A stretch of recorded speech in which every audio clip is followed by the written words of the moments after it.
morning. Again, I'm Monica Hunsberry. I'm a host and advisor for Revel 11, and Revel 11 is a community where we gather to inspire and lift women. So welcome, and Amanda, the floor is yours.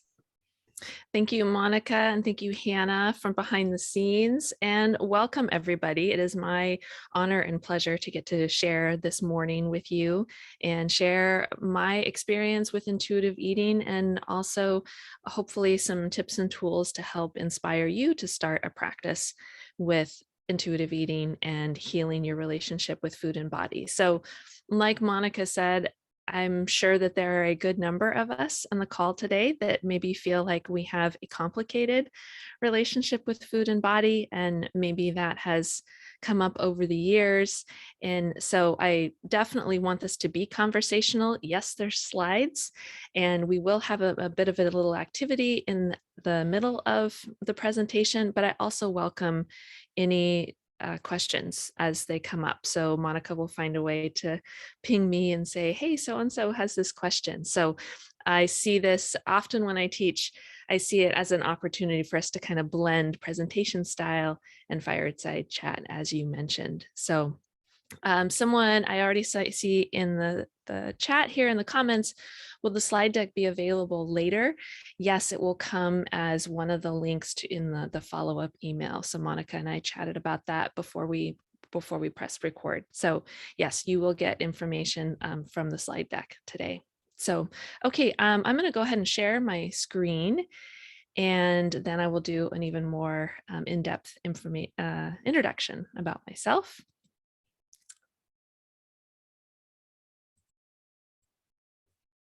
Okay, great. And Monica and or Hannah, you guys can let me know if you don't see the slides or everything looks good. Okay, great, super. So again, for those of you, I welcome any questions that you have as we go through this. I only see a few of you on the side of the presentation. So Monica will let me know if there's more of you that want to make a comment or a question. So again, I think one of the really important parts about this is that we are developing community around creating a healthy relationship with food and body.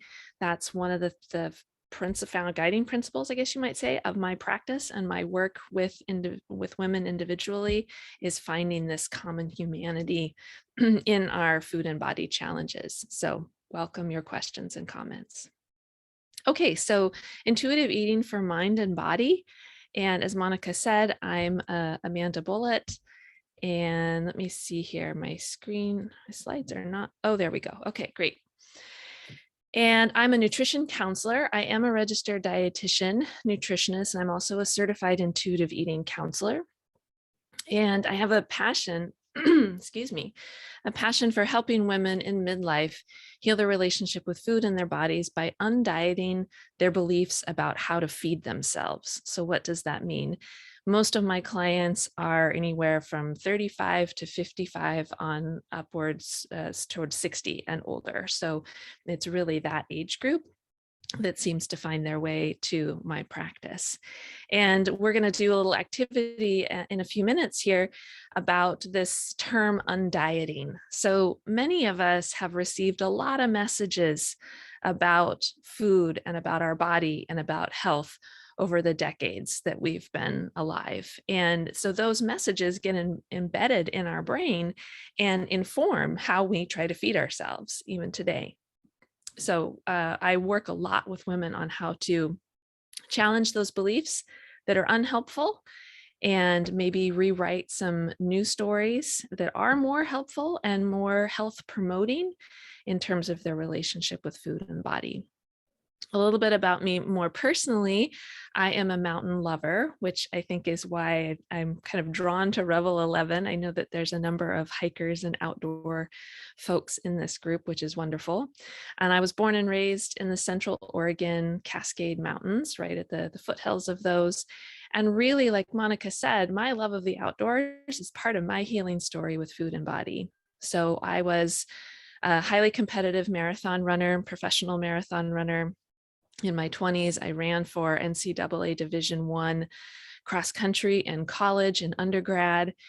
And I didn't realize that I had a disordered relationship with food and exercise. I just thought, well, I'm an athlete. This is the way you live, and this is the way you think about food and your body. And it wasn't until I was on a trekking trip with my dad in Nepal, and I was so weak, even though I could do the hike, no problem. We were climbing a lot of elevation. We were at high elevation, and there were parts of my body that were fine and dandy. My mental and emotional capacity was not fine. I was feeling pretty fragile there, and some of my muscle strength was not fine. And I was hanging onto this climbing rope, trying to down climb from a high pass, helped by some of our guides and Sherpas that were with us. And I thought, this is crazy. Here I thought that I was doing what was healthy for my body and supporting myself as an athlete, but I can't be strong and do what I want to do in these mountains. And this isn't working. Whatever I've been doing is not working.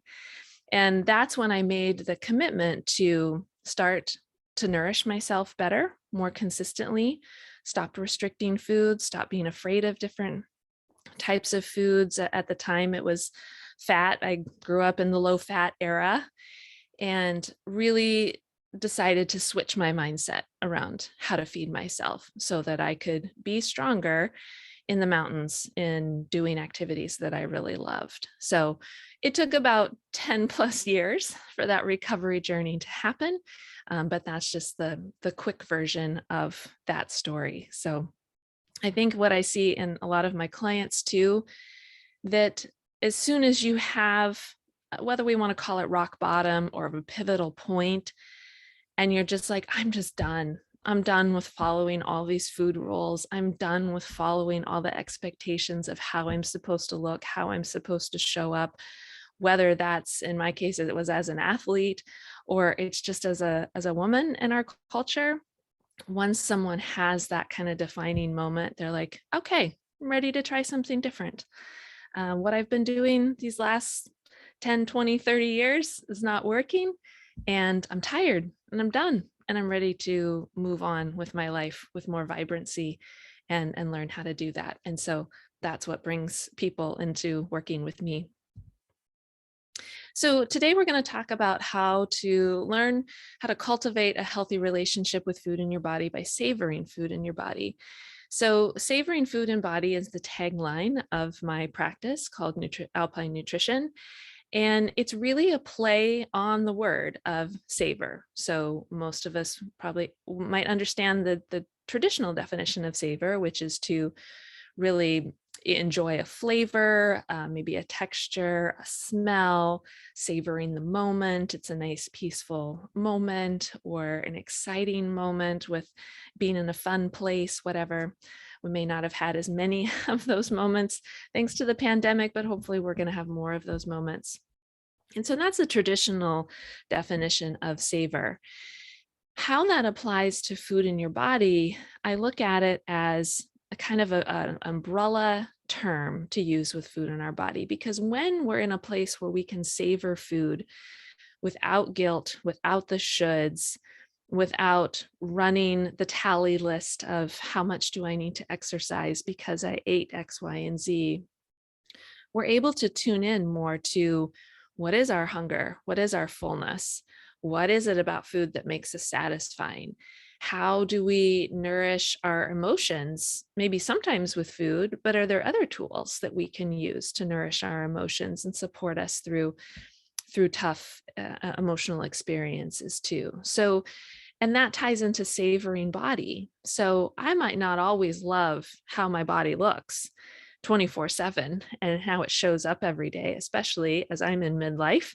There's lots of body changes happening. But by savoring my body, I know that I can always take care of it.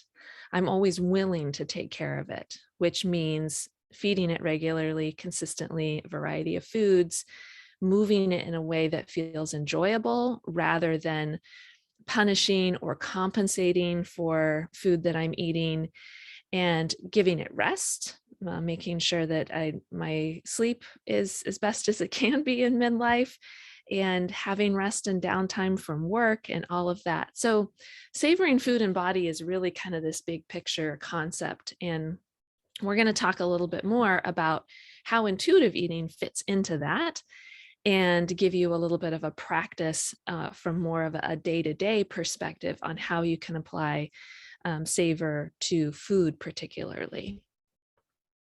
So again, if there are questions, comments, happy to answer as we're going through this too. Okay, so let's talk about intuitive eating. And we're going to get into also, like I said, the savor technique of healing. So savor is also in my practice acts as an acronym. And we're going to talk about what that means again as kind of a guide or a tool to help women move forward in their healing journey with food and body. And then we're going to talk about what does it mean to pursue wellness without obsession. So what I'm meaning there is it's not uncommon for us to get caught up in this idea, similar to how I was caught up in I'm living healthy. Like this is just what you do to be healthy. You exercise this much, or you don't eat these foods and you do eat these foods. And that can lead us down a pretty slippery slope when it comes to our relationship with food and body. So we're going to talk about some examples around wellness without obsession. Okay, so let's dive into what intuitive eating is. And honestly, like there could be a whole separate presentation on just the principles of intuitive eating. And it is it's something that I work on with clients, and it can take us many weeks and even months to going through the individual principles of intuitive eating. And so I'm just going to describe them here today. And then, like I said, apply them to the savor technique of healing so that hopefully it's a little bit more tangible and a more solid takeaway for you to leave this presentation with something you can go and practice and try on for your lives. Okay, so intuitive eating is really about befriending your body. And intuitive eating was created in 1995 by Evelyn Tribole and Elise Rush. They're two dietitians that were really just frustrated by the traditional medical and weight-based model of nutrition therapy. And I will say that's the model that we were all trained in predominantly as dietitians. And we were taught to monitor people's weights and recommend meal plans and calorie counted meal plans and portion sizes and all of that. And intuitive eating is going to have a very different lens from that more weight-centered model of nutrition therapy, but then also just as health in general. And the 10 principles of intuitive eating are more rooted in self-compassion, curiosity, and they're also supported by well over 100 scientific studies as of 2018, which I think is really important to note because there are a lot of wellness programs out there. There are a lot of, especially with social media now, there are a lot of influencers coming up with different programs, and sometimes they're called detoxes, sometimes they're not, or even programs like Noom, that has a different spin on it too, where it's still geared towards weight loss, but it's bringing in this psychology piece too. So I really want to highlight that intuitive eating, while it's going to maybe come across as another program that you follow, it is strongly evidence-based. So many studies have been done validating the principles of intuitive eating and how they apply to people's lives. I should also note here too, if folks are curious, and again, you'll get these slides after the presentation, that intuitiveeatingorg, and I believe it's on this slide for your reference down at the bottom down there, is where you can find a number of those research articles. Many of them are free text if that's of interest. And you can really learn some more information too by going to intuitiveeating.org, since we won't take the time today to go through these principles in great detail. And Amanda, as you're going to the next slide, we're about a third way through our time today, and Wendy has a question. Sure. What if your issue isn't calorie counting, fitness weight, but rather having to restrict food types due to medical issues? There are Yeah. some things intuitively a no as intuitively a no, as I feel the negative impact of these foods on my body. Other foods crave, yet aggravate medical issues, also in general, often asked to keep food journals, etc.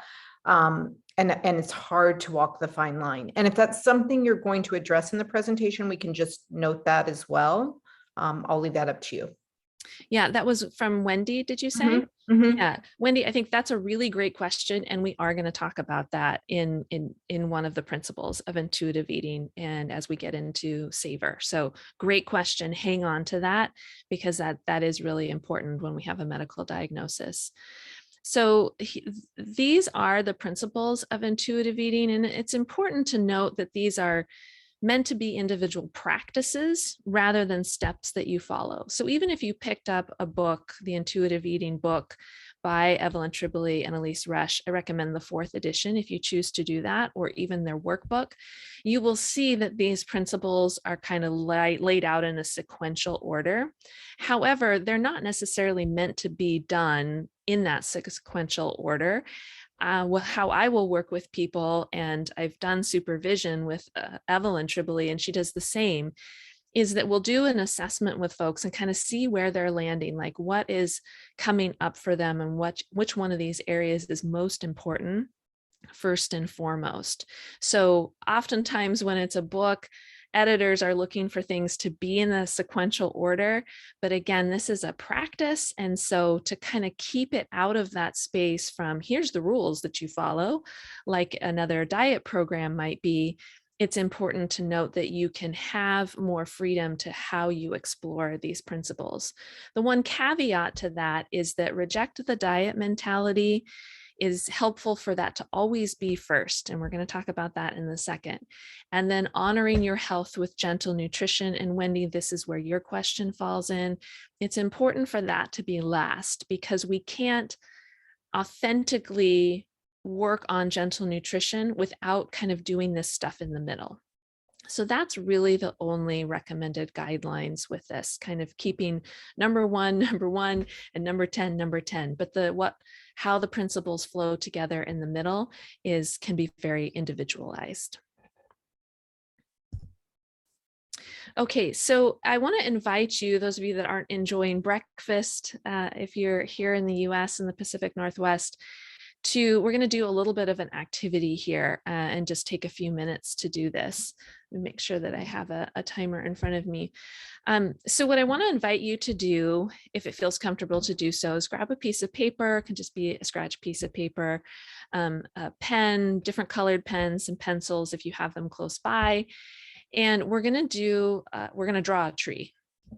And what the tree is meant to symbolize is this cultivating a healthy relationship with food and your body. And this activity comes from the bodypositive.org, which is, again, where I've done a lot of training and supervision to specifically talking about body image. So we're drawing a tree again for that symbolism of a living, changing thing, which is what our bodies are too. So as we grow and age, our bodies change. And our culture, more diet and thinness and wellness centered culture, doesn't really allow for that. We have a lot of ageism also when it comes to beauty in our culture.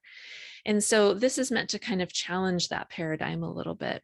So we're just going to take a few minutes with each with the whole activity, and then you're welcome to come back to it too, again, once you have the copy of this presentation. So as you start to draw your tree, in the roots, as you draw out some roots, and again, don't get too artistically caught up on this, think about the messages you received about food and your body as a child or a teenager, so in the younger part of your life.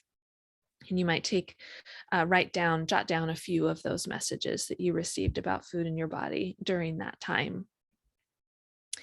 And then for the trunk, so as you move on up to the tree, feel free to draw your trunk and then write in messages you received currently today, or you tell yourself about food and your body today. And then moving into filling out the tree with branches and leaves, I invite you to think about and write in messages you hope to receive or tell yourself about food and your body in the future. So this is meant to help you create kind of a little bit of a timeline around what has your relationship with food and your body be. So we'll just take a couple minutes to have you start on that if you'd like. And again, you can always follow up with that with the replay or when you download the slides later. Amanda, and while people are doing that, can you put those 3 things in the chat, please? These items here? Oh, never mind. Got it. If there's any more questions, Monica, too, I'm happy to answer any questions at this time.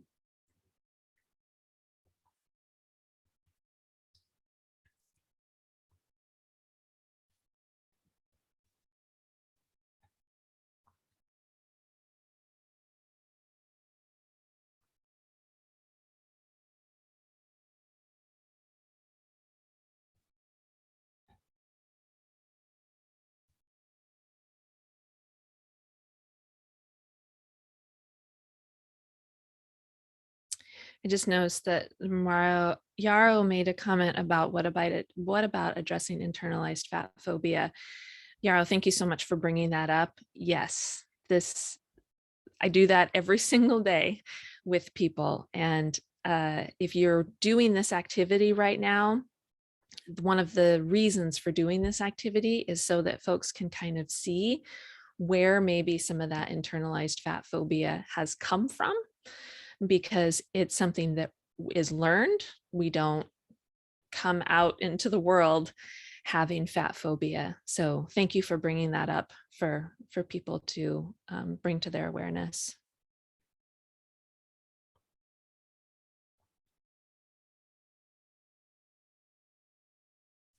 Okay, great.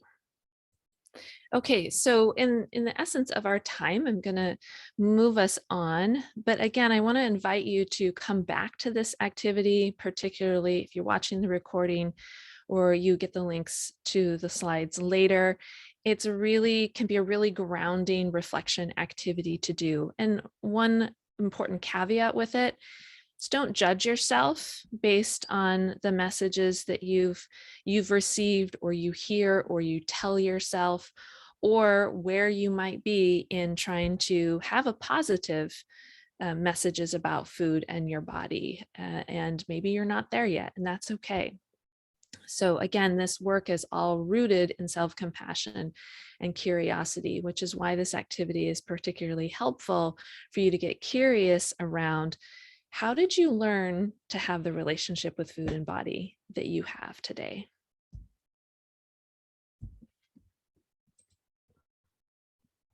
Okay, so let's dive into the savor technique of healing. So here we're going to take those principles of intuitive eating and we're going to break them down into 5 steps.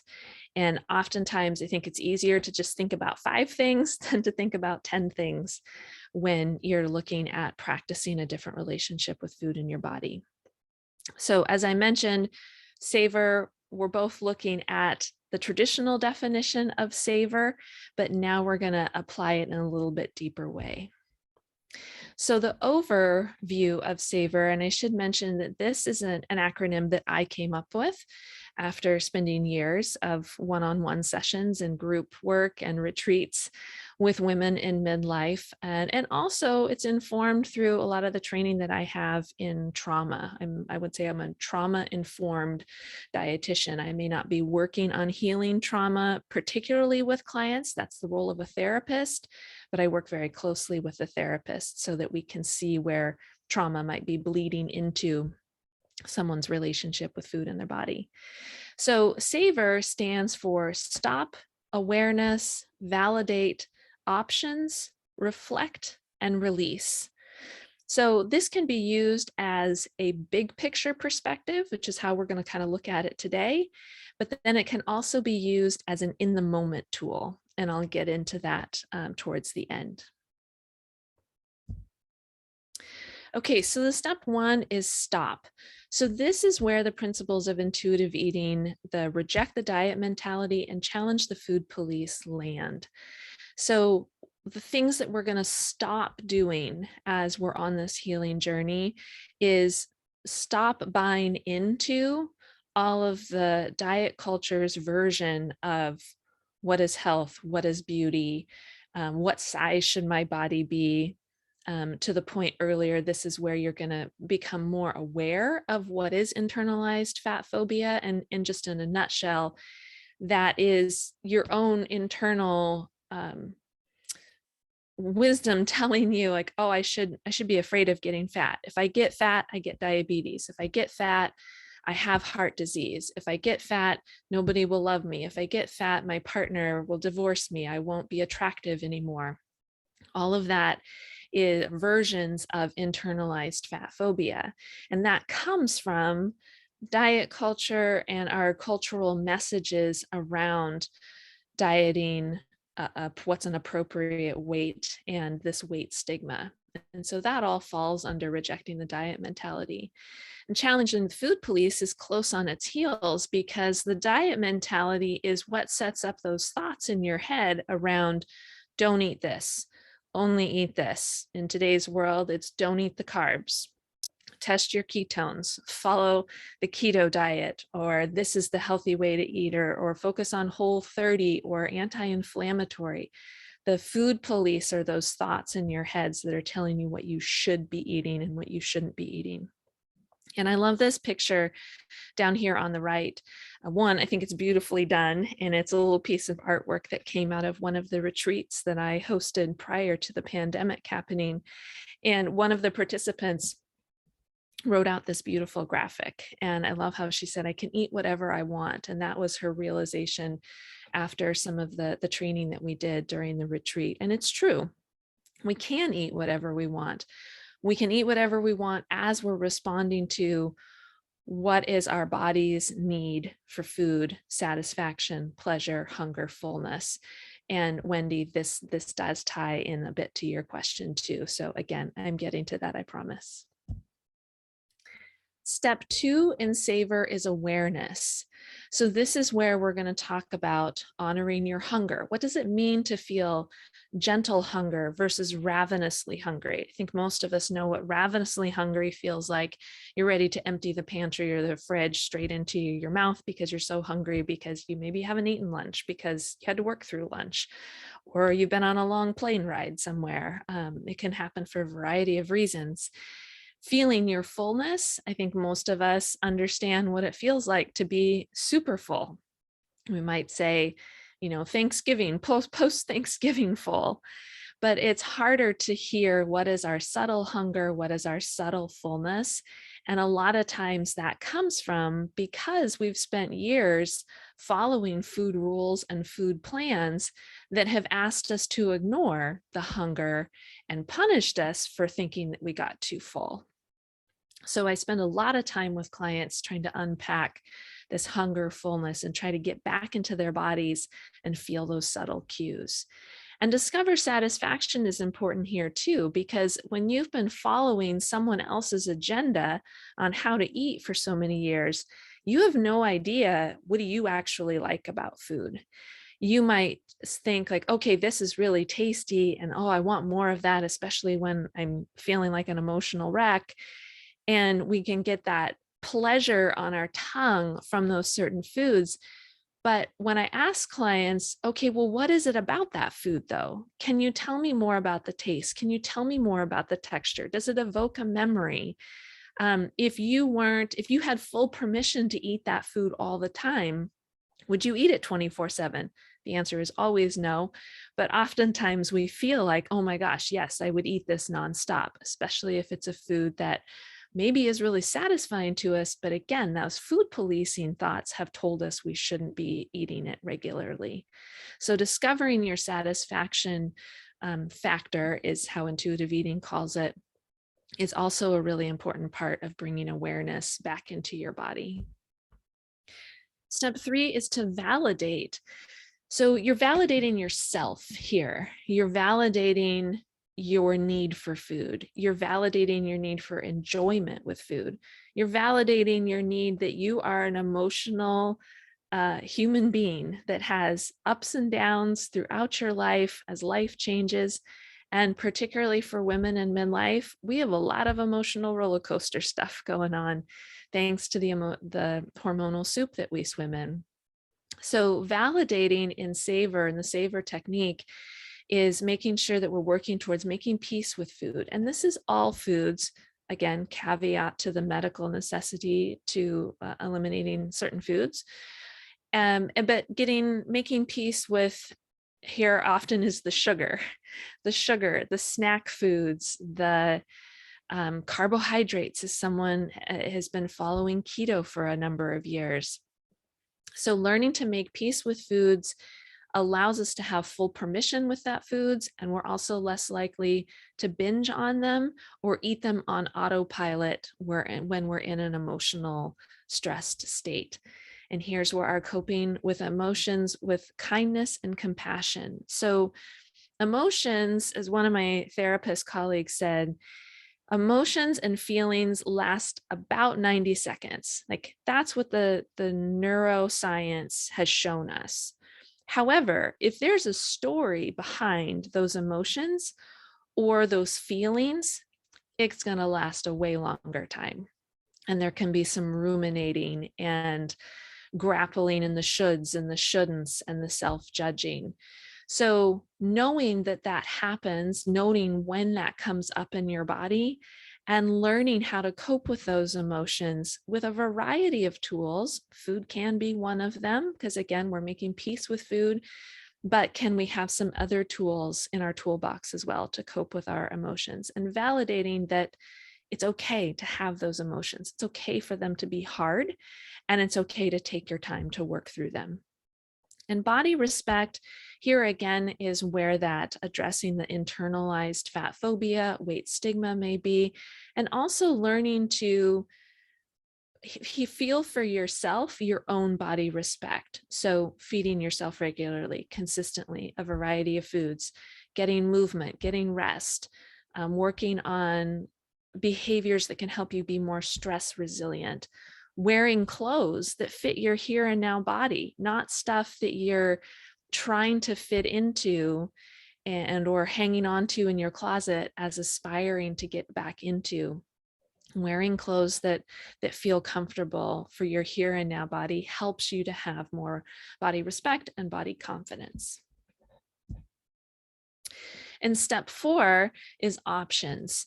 So as we're working through these techniques of savor, options means how are we going to care for ourselves in the moment? So we may feel like we want to have some movement and feeling the difference when we move our body in different ways.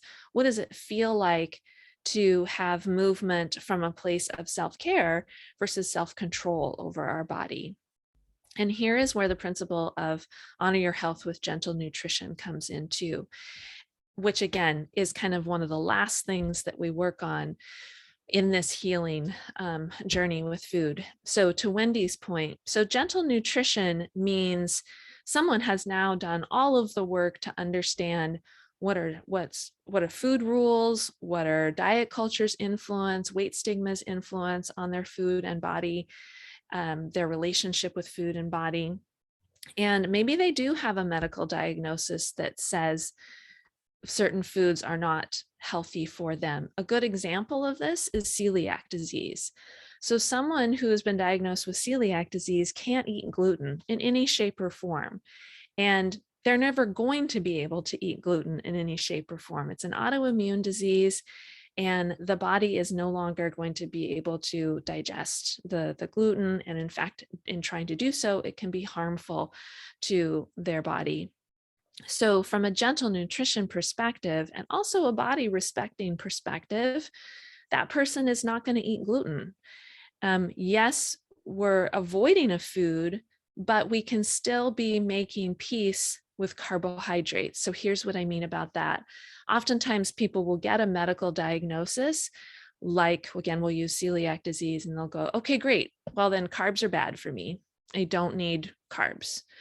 Well, celiac disease really just means that there's only certain particular kinds of carbs that will not be healthy for your body. But there's a whole big world out there of different gluten-free related grains. Now there's a number of flours that you could make baked products out of, lots of pasta options. It's really come a long way.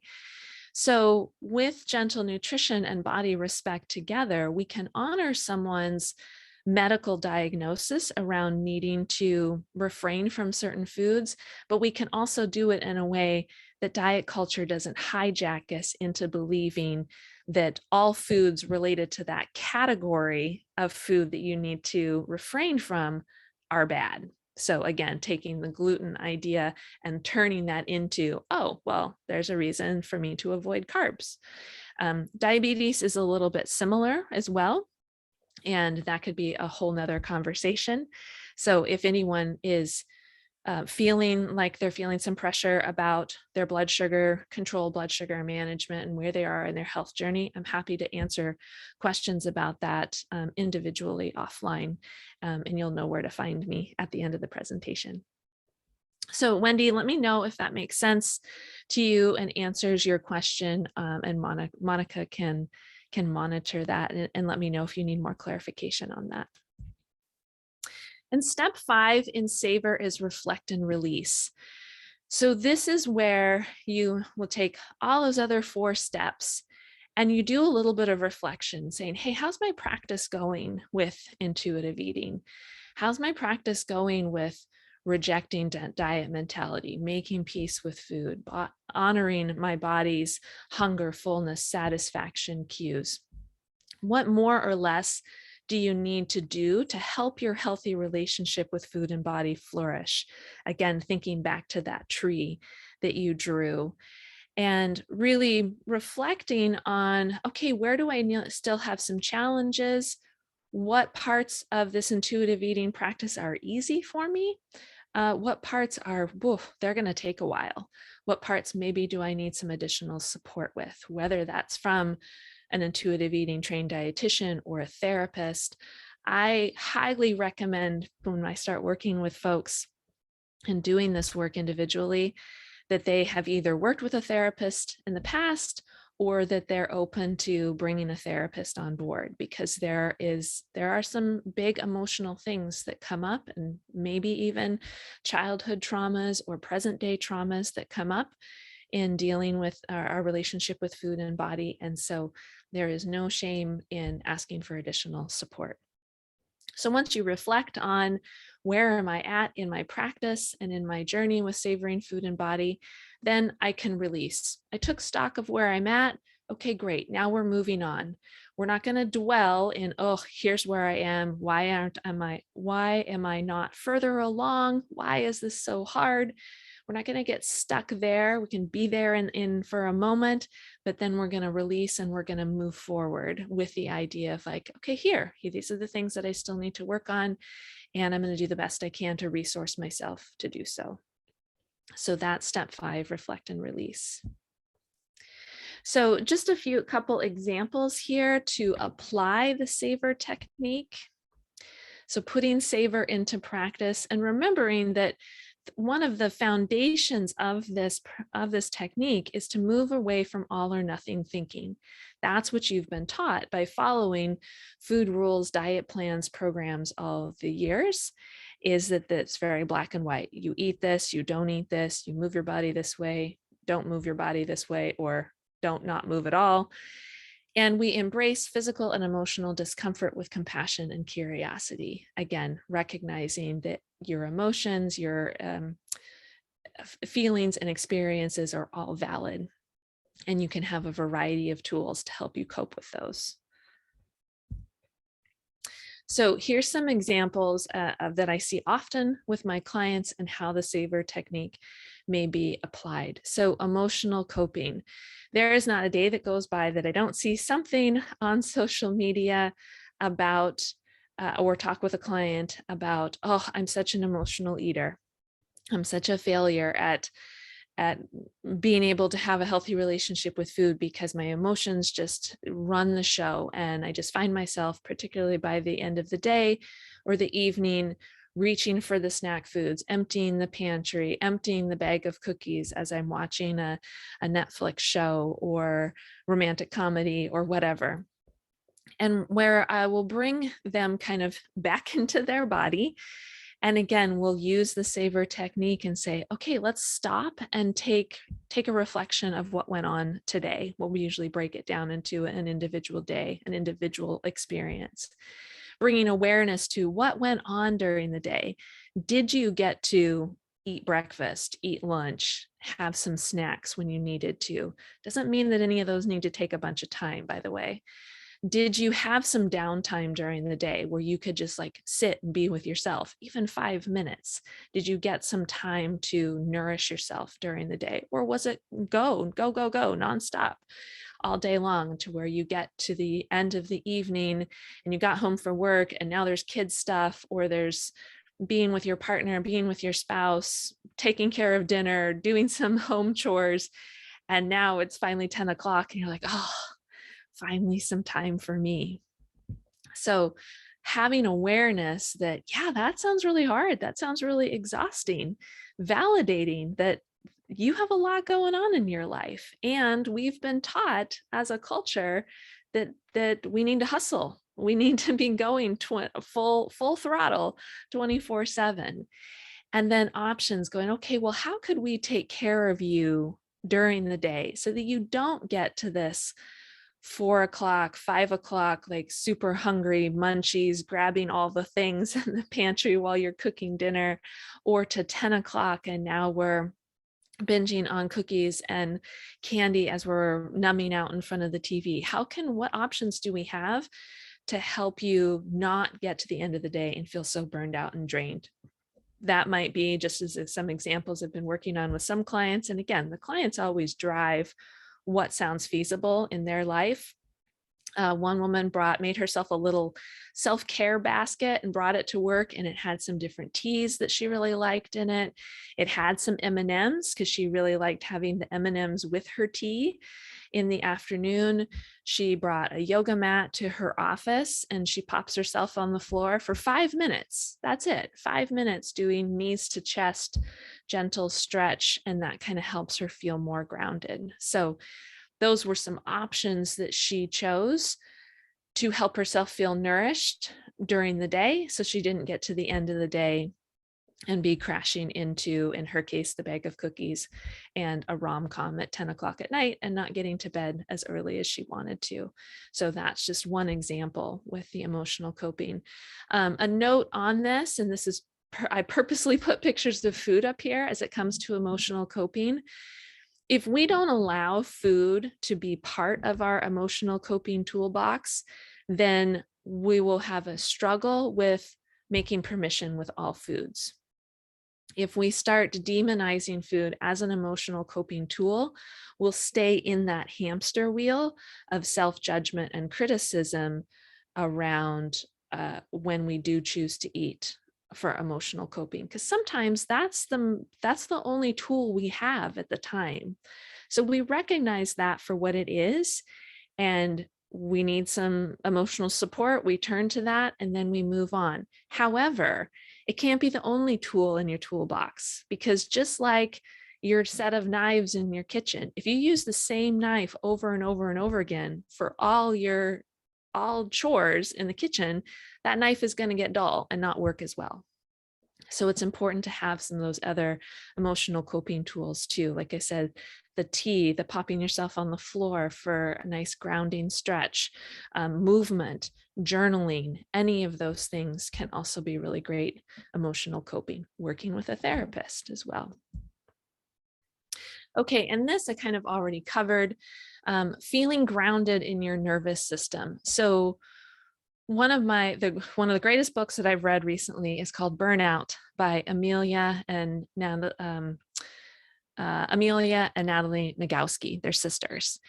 And they really talk about the effects of when we try to go full throttle 24/7, our nervous systems are going to burn out. And maybe you have felt this in your life too. And we seem to get stuck in our brain that, well, doing any of these self-care behaviors takes a ton of time, and I don't have time for that. What we're really saying when we say that is, I'm not worth taking that time for myself. So again, this is where this body respect piece of intuitive eating comes in.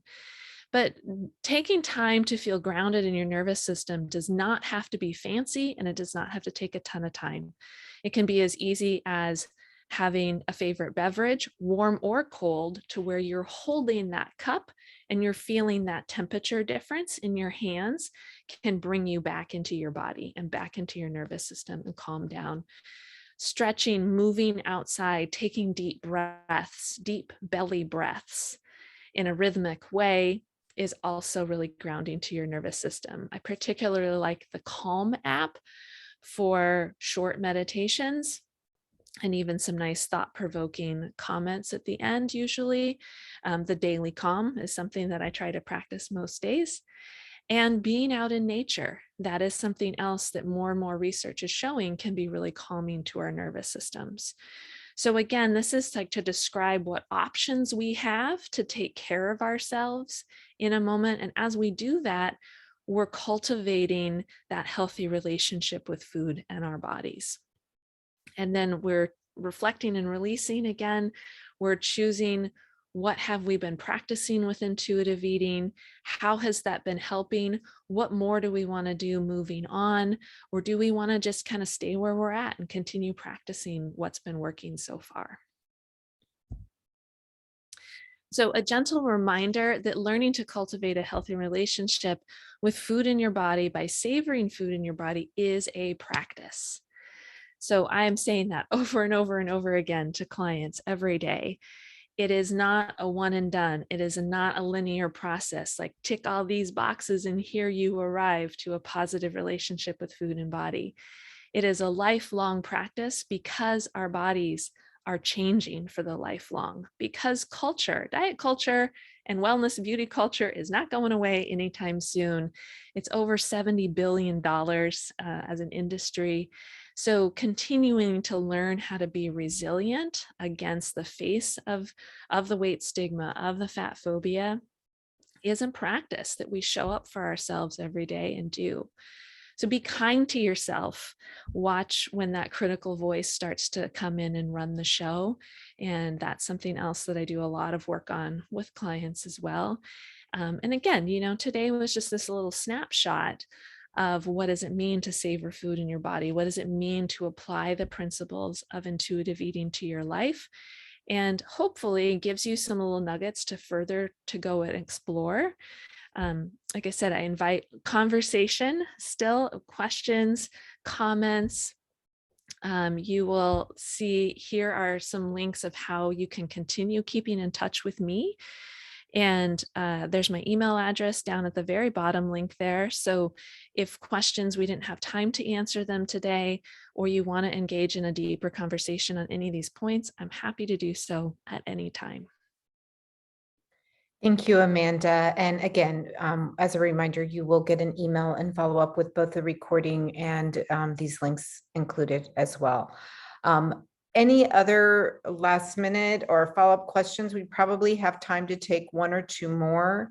I think part of what I heard you say, Amanda, is so much of this work is about curating a practice, an ongoing practice, because the diet culture and all the messaging we get is not going away. So how do we create that daily practice to be graceful with ourselves, to nurture ourselves, right? To savor what is important to us and honor, and understanding that there might be medical conditions involved, or certain point in time, an injury where you can't move, whatever things may happen, and acknowledging that those are part of the path. And so it's not, one size fits all, but that there is an opportunity for us to explore and investigate a lot of white space outside of just that one lane. Yes. So often we get stuck in that one lane. Oh, I can't eat carbs, or I can't eat sugar, or I can't do whatever. And it's like exploring that white space, exploring the messages, exploring what's medical versus subjective, right? And becoming aware, having those conversations with ourselves, having those conversations in community, Mhm. acknowledging what feels right for Mhm. us versus letting all of the social stigmas and messaging prescribe what we should be doing. Yes, 100%. Yeah, you summed it up beautifully, Monica. And it's all about the one tagline I use often too is get out of your head and into your body. So the reason behind doing the tree activity, that's for us to examine these messages. Those messages live up here in our head. Our Mhm. body doesn't really care. She needs what she needs, and she's going to tell you in sometimes a very angry way that she's not getting what she needs. And so you're right. This is a practice of learning to trust and listen to what our body needs and leave those messages for what they are, and learn to have the practice of challenging them. What's helpful and what do you want to leave? Right. And there's no one right or wrong, and it's always evolving, just like our bodies are. And so I really value and appreciate that and your time today, Amanda.